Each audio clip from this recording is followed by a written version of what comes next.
छंद। परिभाषा: छंद का अर्थ है बंधन। जिस रचना में मात्रा, वर्ण, गति, विराम, तुक आदि के नियमों का विचार रखकर शब्द योजना की जाती है उसे छंद कहते हैं। हिंदी साहित्य कोश के अनुसार छंद की परिभाषा है अक्षरों की संख्या एवं क्रम, मात्रा की गणना तथा यति, गति से संबंधित विशिष्ट नियमों से नियोजित पद्य रचना छंद कहलाती है। छंद का सर्वप्रथम उल्लेख ऋग्वेद में मिलता है। छंद का सर्वप्रथम उल्लेख कहाँ मिलता है? ऋग्वेद में मिलता है।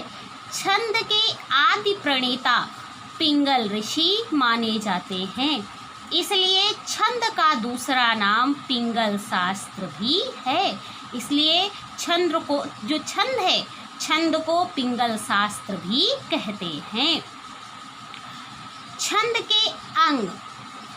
के अंग 7 हैं।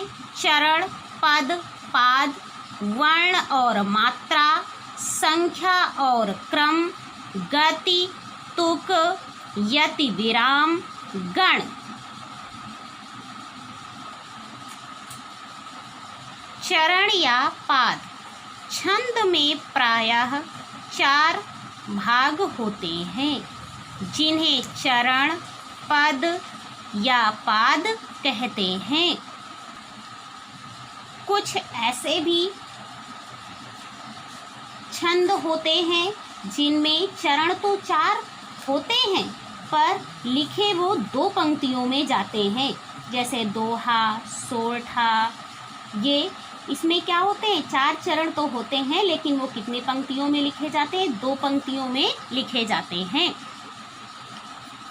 वर्ण और मात्रा। वर्ण 2 प्रकार के होते हैं। लघु गुरु, ह्रस्व अक्षर यानी ह्रस्व वर्ण आ, ई, उ, री को लघु वर्ण कहते हैं।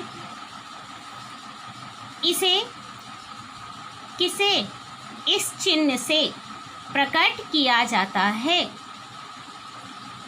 गुरु दीर्घ अक्षर आ, ई, उ, ए, ऐ, ओ, औ को गुरु वर्ण कहते हैं। इसे इस चिन्ह से प्रकट किया जाता है। किस चिन्ह से? इस चिन्ह से। मात्रा किसी वर्ण के उच्चारण में जो समय लगता है उसे मात्रा कहते हैं। लघु की मात्रा ये 1 तथा गुरु की मात्राएं, गुरु की 2 मात्राएं, लघु की मात्रा 1 तथा गुरु की 2 मात्राएं ये s इस तरह से मानी जाती हैं।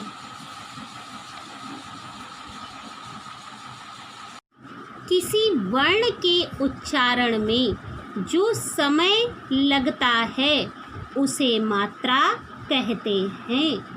लघु की मात्रा 1,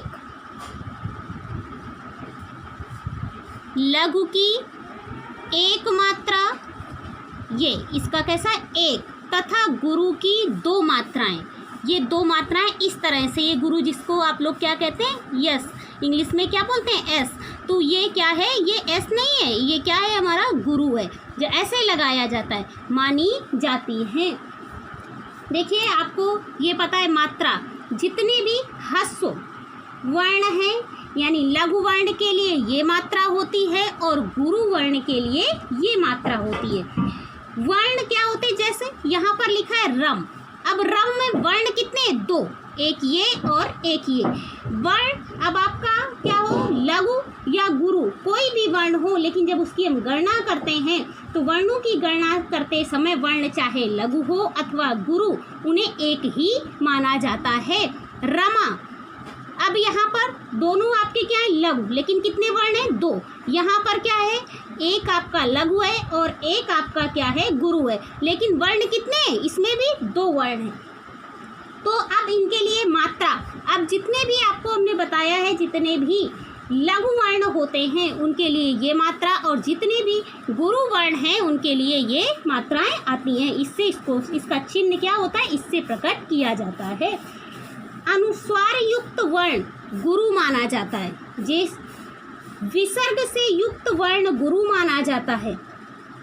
चंद्रबिंदु से युक्त लघु वर्ण लघु ही रहता है। संयुक्त अक्षर से पूर्व का लघु वर्ण गुरु माना जाता है। कभी कभी पाद या चरण की पूर्ति के लिए चरण के अंत का लघु वर्ण भी विकल्प से गुरु या दीर्घ मान लिया जाता है। हलंत वर्णों की गणना नहीं की जाती, किंतु उनके पूर्व का वर्ण गुरु मान लिया जाता है। संख्या और क्रम, वर्णों और मात्राओं की गणना को संख्या कहते हैं। लघु गुरु के स्थान निर्धारण को, जो लघु और गुरु का स्थान निर्धारित किया जाता है, उसे क्रम कहते हैं। गति, कविता के कर्ण मधुर प्रवाह को गति कहते हैं। पढ़ते समय प्रवाह या लय को गति कहते हैं। जब हम छंद के पढ़ने के प्रवाह या लय को गति कहते हैं। यति, विराम, पाठकों के सांस लेने, रुकने या ठहरने को यति कहते हैं। जब हम पढ़ते हैं, कोई कविता पढ़ते हैं तो कहीं पे हम सांस लेते हैं, रुकते हैं या ठहरते हैं, तो उसे क्या कहते हैं, यति कहते हैं।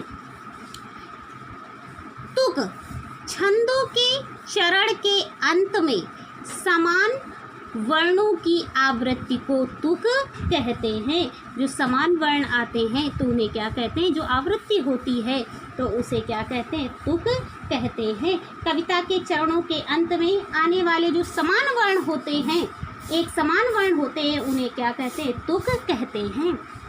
गण, लघु गुरु क्रम से 3 वर्णों के समुदाय को गण कहते हैं। गण का अर्थ है समूह, गणों की संख्या 8 है। गण का सूत्र है यमाता राज भानस, यमाता राजभान सलगा। अब ये सूत्र, अगर आपको गण 8 आप नहीं याद कर पाएंगे, अगर आप सूत्र याद कर लेंगे तो हो जाएगा। यगड़, मगड़, तगड़, रगड़, जगड़, भगड़, नगड़, सगड़।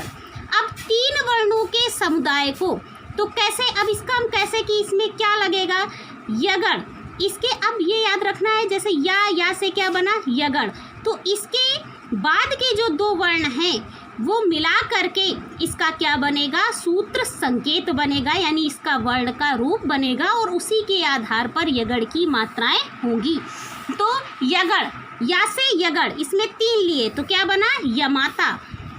दूसरा मगड़, मगड़ के आगे के 2 कितने हैं, ये, तो क्या हुआ, मातारा। तगड़, तगड़ के आगे के 2 ताराज। रगड़, रगड़ के आगे के राजभा। जगड़, जगड़ के आगे की क्या हो जाएंगे, जभान।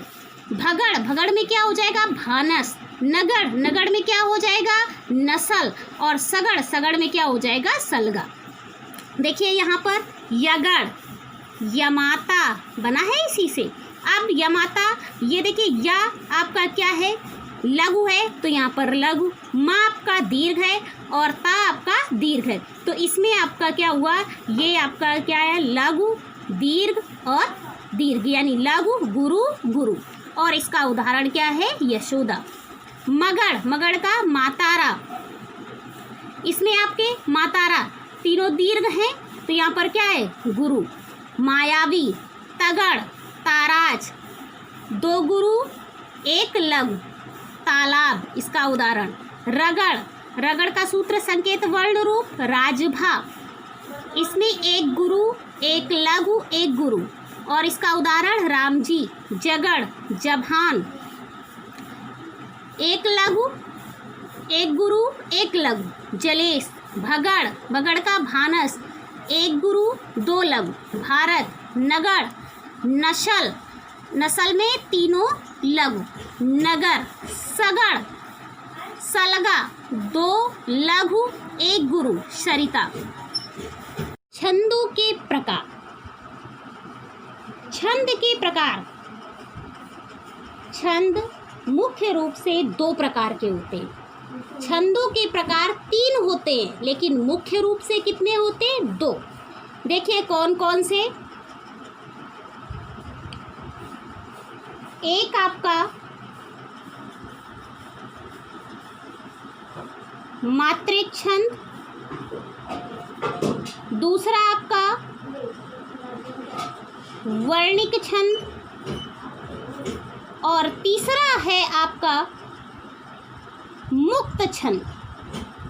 लेकिन जो मुख्य हैं, मुख्य कौन कौन से हैं? दो, मात्रिक छंद और वर्णिक छंद। मात्रिक छंद क्या है? जिस छंद में मात्राओं की गणना की जाती है उसे मात्रिक छंद कहते हैं। वर्णिक छंद, जिन छंदों की रचना वर्णों की गिनती के अनुसार होती है उन्हें वर्णिक छंद कहते हैं। यानी जिन छंदों में मात्राओं की गणना की जाती है उसे मात्रिक छंद कहते हैं, और जिस छंदों में किसकी वर्णों की गणना की जाती है उन्हें वर्णिक छंद कहते हैं। अब ये भी तीन प्रकार के होते हैं, मात्रिक छंद भी तीन प्रकार के होते हैं और वर्णिक छंद भी तीन प्रकार के होते हैं। कौन कौन से? सम, अर्धसम, विषम। वर्णिक छंद ये भी तीन प्रकार के होते हैं, सम, अर्धसम, विषम। सम, अर्धसम, विषम, ये भी तीन प्रकार के, सम, अर्धसम, विषम। मुक्त छंद, हिंदी में आजकल लिखे जा रहे छंद मुक्त छंद हैं। इन छंदों में वर्ण और मात्रा का कोई बंधन नहीं होता।